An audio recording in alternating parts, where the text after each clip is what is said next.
एक लोकतांत्रिक व्यवस्था में नागरिकों को जहां एक तरफ प्रदर्शन करने का या फिर सरकार की नीतियों के प्रति असहमति व्यक्त करने का अधिकार मिला हुआ है, तो वहीं राज्य के पास भी एक दायित्व है कि वो राष्ट्रीय सुरक्षा या फिर जो सार्वजनिक व्यवस्था है उसको बनाए रखने के लिए पुख्ता इंतजाम करे।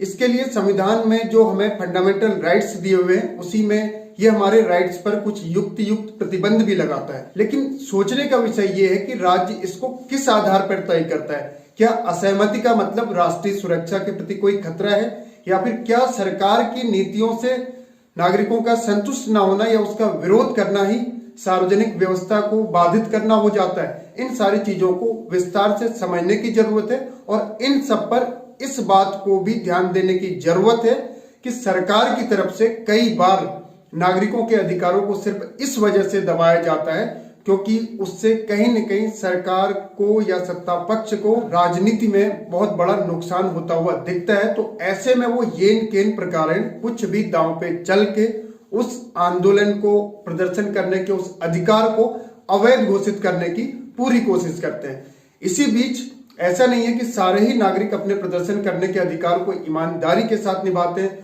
कुछ किसान नेताओं ने इस बात को बखूबी कबूला है कि उनके प्रदर्शन के बीच में बहुत बार अराजक तत्व भी आ जाते हैं। अभी भी कुछ इस तरह के लोग घुस गए हैं जो कि उनके पूरे एजेंडे को बदलने की कोशिश कर रहे हैं। कुछ किसान नेताओं का तो ये आरोप भी है कि ये सत्ता पक्ष की तरफ से यानी कि सरकार के लोगों की तरफ से जानबूझकर इस तरह के अराजक तत्व हमारे बीच में डाले गए हैं ताकि जो हमारा उद्देश्य है वो निरर्थक साबित हो जाए और लोगों में गलत मैसेज जाए। शंभू खनौरी बॉर्डर पर भीड़ सरकार के लिए अब बहुत बड़ी चिंता बन चुकी है। 4 से 5 दौर की बात हो चुकी है, लेकिन इसके बाद भी कोई सार्थक नतीजा अब तक नहीं निकल पाया है।